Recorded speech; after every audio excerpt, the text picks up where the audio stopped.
You know what's really exhausting? Constantly second guessing whether you should pivot or double down where you are. You may be bored with what you're doing, so you think you need to blow it all up, or you're so scared to change, so you keep grinding on something that's clearly not working anymore. Let me give you the formula today for knowing exactly when to reinvent and when to stay the course, because guessing, either way, is costing you time, money, and a lot of sanity. So let's talk about the most expensive mistake I see high performers make: pivoting too soon or staying too long. It's two sides of the same coin. You get bored 6 months in something, so you blow it all up and start over. You know us, crazy entrepreneurs with our ideas. Or you're 3 years into something that's clearly not working, but you keep grinding because you've already invested so much in it. Both are total disasters for your future. And the reason you keep making these mistakes is because you don't have a framework for reinvention. You're just winging it based on your feelings or fear or whatever podcast you listen to that, right? So let me give you a formula that will work for you: when to pivot, when to double down, and how to know the difference. I call this the reinvention formula. There are only 3 reasons to reinvent. Number 1, you've outgrown something. That is the most common and the most understood. Outgrowing something does not mean you're bored. It means you've evolved beyond the thing that it can hold. Signs that you've outgrown something is the work no longer stretches you. You're operating on autopilot. The clients you're attracting feel like a past version of you, not future version. You've hit a ceiling, and you can call it an identity ceiling, not a strategy ceiling. If this is you, it's time to reinvent, not blow it all up, but evolve it. The second thing is the market has shifted. Sometimes it's not you. What's worked 3 years ago may not work anymore now, and the demand has changed. The landscape has shifted. And if you still try to sell the same thing the same way, you're going to struggle. Signs that the market has shifted. What used to convert easily now feels like pushing a boulder uphill. Your messaging feels stale, even though it used to hit the nail on the head. Competitors are doing something different, and it looks like it's working. If this is you, it's time to adapt, not panic. Adapt. 3, it was never aligned in the first place, and this one's brutal. Sometimes we build something and it made sense strategically, or because someone told you to, or because you thought you should, but it was never actually you. And now you're stuck running a business that works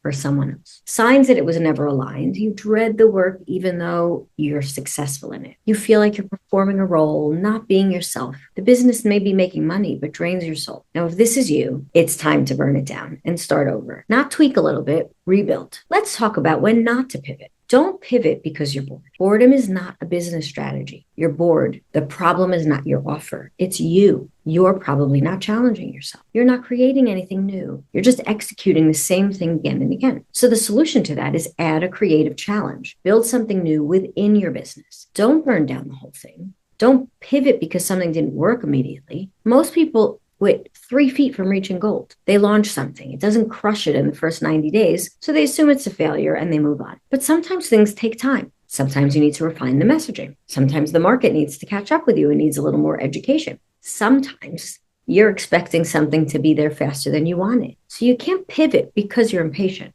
Pivot because you have data that says it's not working, not because you're comparing yourself to someone else. Well, he's doing X and it's working, so maybe I should do that. No, just because something works for someone else doesn't mean it has anything to do with you. Comparison kills clarity. Stay in your lane, build your thing, not theirs. So when do we double down? All right, so double down instead of pivot is when you're getting traction, even if it's small traction and even if it feels slow. If people are responding, if you're getting yeses, the energy's there, lean in. Most people abandon things right when they're about to break through. So double down when it's aligned, if the work is lighting you up, if it feels like you. If you could do this for the next decade and not get bored, double down. That alignment is rare and you don't want to give it up. You want to protect it. Double down when the market is there. If people want what you're selling, don't pivot just because you're not seeing massive results yet. Refine the positioning, improve your delivery, maybe even optimize the marketing, but don't change the core of it.